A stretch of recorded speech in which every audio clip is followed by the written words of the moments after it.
बिस्मिल्लाहिर्रहमानिर्रहीम। मेरे बच्चों, हमने पढ़ना है कंजंक्शंस। और कंजंक्शंस कहते हैं ज्वाइनिंग वर्ड्स को। कंजंक्शन का मतलब है ज्वाइनिंग वर्ड्स, वो वर्ड्स जो ज्वाइन करते हैं फ्रेजेस को, क्लॉजेस को। क्लॉज का पता है, पहले मैं क्लॉज समझाऊंगा, फिर मुझे आपको कोऑर्डिनेटिंग कंजंक्शन, सबऑर्डिनेटिंग कंजंक्शन या कोरिलेटिव कंजंक्शंस वो समझाना इजी होगा। क्लॉज को देखिए जरा, क्लॉज क्या होता है। मैंने आपको कहा था, याद रखिएगा, कि क्लॉज जो है एक सिंपल सेंटेंस को कहते हैं या ये सेंटेंस का कोई एक हिस्सा होता है। Is it clear?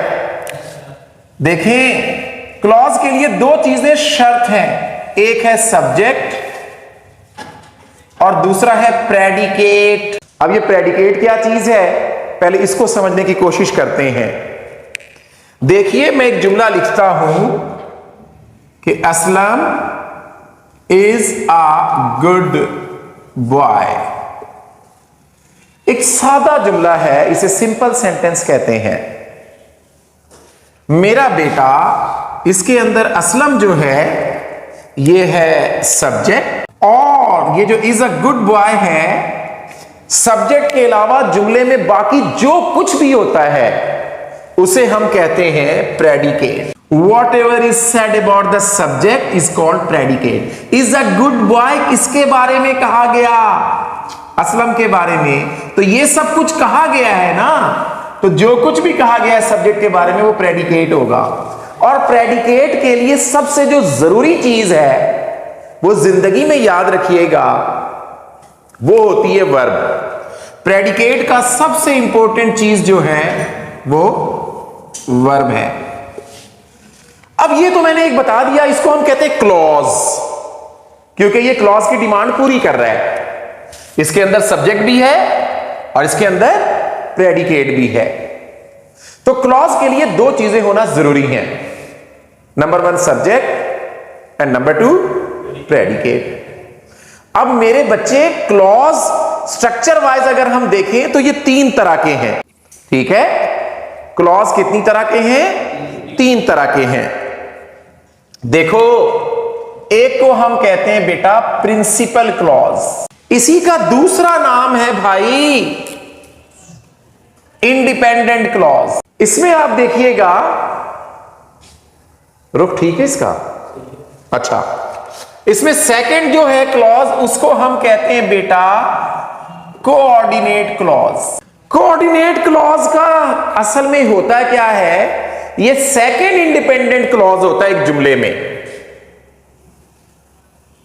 Second independent clause of the sentence. देखो, Aslam is a good boy clause तो है, लेकिन इसमें कोई ऐसी चीज नहीं जो समझना है, ये आजाद है। इसको प्रिंसिपल क्लॉज कहेंगे, जिसको किसी की जरूरत ही ना हो। देखो, बात सुनो, मैं एक सेंटेंस लिखता हूं, Ali is a doctor and he lives in Lahore. मेरा पुत्र, देखिएगा, Ali is a subject, is a doctor एक प्रेडिकेट है, और फिर ही सब्जेक्ट और लिव्स इन लाहौर एक प्रेडिकेट है। ये देखिए ना, प्रेडिकेट के लिए जो सबसे जरूरी चीज होती है वो होती है वर्ब। वर्ब वो मौजूद है। अब ये एक ऐसा जुमला है जिसके अंदर दो क्लॉज हैं, clause one and clause two, और बीच में जो हमने रखा है इसको हम कहते हैं कंजंक्शन। जो मैंने असल में ये पढ़ाना था, लेकिन उसको पढ़ाने से पहले आपको क्लॉज समझाना बहुत जरूरी है। उसको पढ़ाने से पहले आपको क्लॉज पढ़ाना बहुत जरूरी है। क्लॉज का कॉन्सेप्ट क्लियर नहीं होगा तो आपको समझ नहीं आएगी कंजंक्शन की। मेरा लाल, यह जुमला जिसके अंदर दो क्लॉजेज हैं और दोनों ही आजाद हैं, दोनों ही आजाद हैं, दोनों ही इंडिपेंडेंट हैं, कोई किसी का मोहताज नहीं। अली इज अ डॉक्टर, बात मुकम्मल हो गई। ही लिव्स इन लाहौर, वो लाहौर में रहता है, बात मुकम्मल हो गई। मेरा बेटा इस पहले वाले को हम कहेंगे प्रिंसिपल क्लॉज, और मेरा बेटा ये भी तो आजाद था ना, इस दूसरे वाले को कहेंगे coordinate clause. Second independent clause of a sentence का जो दूसरा आजाद क्लॉज होता है उसे हम कहते हैं कोऑर्डिनेट क्लॉज। जब आप कंजक्शन पढ़ेंगे ना, कोऑर्डिनेटिंग कंजक्शंस, तो क्लॉज तीन तरह के हैं, प्रिंसिपल क्लॉज, कोऑर्डिनेट क्लॉज, और एक आखिरी किस्म है इसकी, वो है सबऑर्डिनेट क्लॉज। थर्ड टाइप है जिसे हम कहते हैं सबऑर्डिनेट क्लॉज। सबऑर्डिनेट क्लॉज जो होता है ये डिपेंडेंट होता है, गुलाम होता है। इसके साथ एक और क्लॉज लगाएंगे तो इसकी मायने क्लियर होगी। Is it clear? देखिए, ये है जनाब डिपेंडेंट क्लॉज, इसीलिए इसको सबऑर्डिनेट कहते हैं। देखो मैं एक जुमला लिखता हूं, ही will pass if he works hard. अगर वो मेहनत करेगा तो कामयाब होगा। देखो ही विल पास, देखो ये he will pass principal clause है, और मेरे लाल ही वर्क्स हार्ड,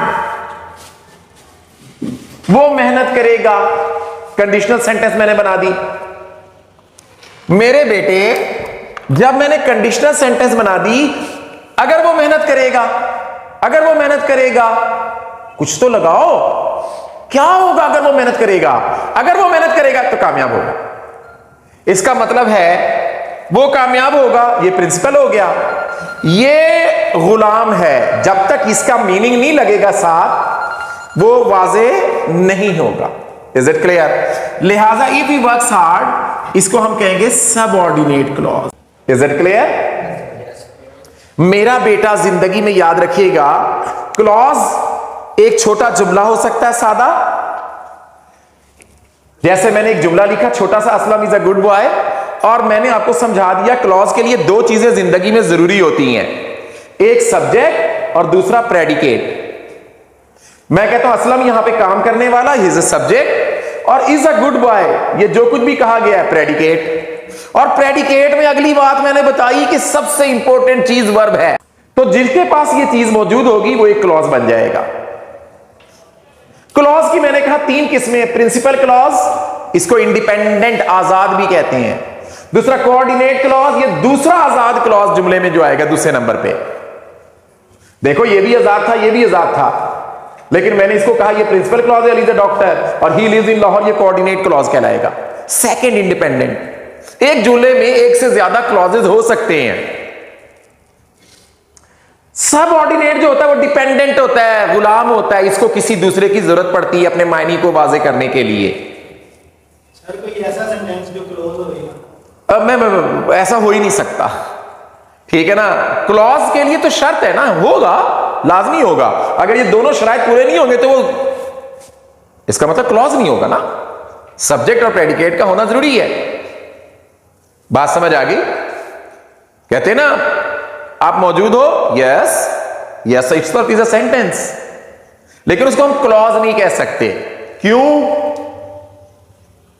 क्योंकि उसके अंदर मैंने ये वाजे नहीं किया कि प्रेडिकेट क्या है, सब्जेक्ट क्या है। नो, अबे नो पूरा एक सेंटेंस है बेसिकली, लेकिन वो सेंटेंस की डिमांड को पूरा नहीं कर रहा। क्लॉज की डिमांड के लिए दो चीजें जरूरी हैं, subject and predicate. Is it clear? तो सबऑर्डिनेट क्लॉज देखो, ही विल पास, वो पास होगा इफ ही वर्क्स हार्ड, अगर वो मेहनत करेगा, अगर वो मेहनत करेगा, अगर वो मेहनत करेगा। ये डिपेंड कर रहा है किस पे? इस पे। लिहाजा ये डिपेंडेंट है, ये डिपेंड करने वाला, जो मैंने कहा ना डिपेंडेंट, डिपेंड करने वाला। This is the subordinate clause. Clause की मेजर तीन किस्में हैं, आजाद प्रिंसिपल क्लॉज, कोऑर्डिनेट दूसरा नंबर पे जो है आजाद, और सबऑर्डिनेट जो कि गुलाम हो, उसको जरूरत हो किसी दूसरे की। तो क्लॉज तीन तरह के होते हैं। तो याद रखिएगा जिंदगी में कि आपके सेंटेंस भी तो तीन ही तरह के होते हैं ना। चलो मैं क्लॉज की और मिसाल दे दूं। सिंपल एक जुमला होता है, lions roar, cats mew, but dogs bark. बेटा ये सारे क्लॉज हैं, इस जुमले में 3 क्लॉज आ गए। देखो मेरा पुत्र, ये काम करने वाला सब्जेक्ट, ओए रोअर भाड़ता है, वर्ब आ गया, ये प्रेडिकेट है। कैट्स सब्जेक्ट, बिल्लियां म्यू म्यू करती हैं, ये प्रेडिकेट हो गया, वर्ब आ गया ना।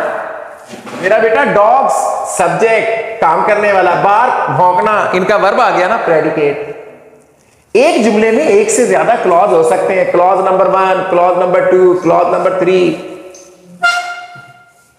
पहले को हम कहते हैं प्रिंसिपल क्लॉज,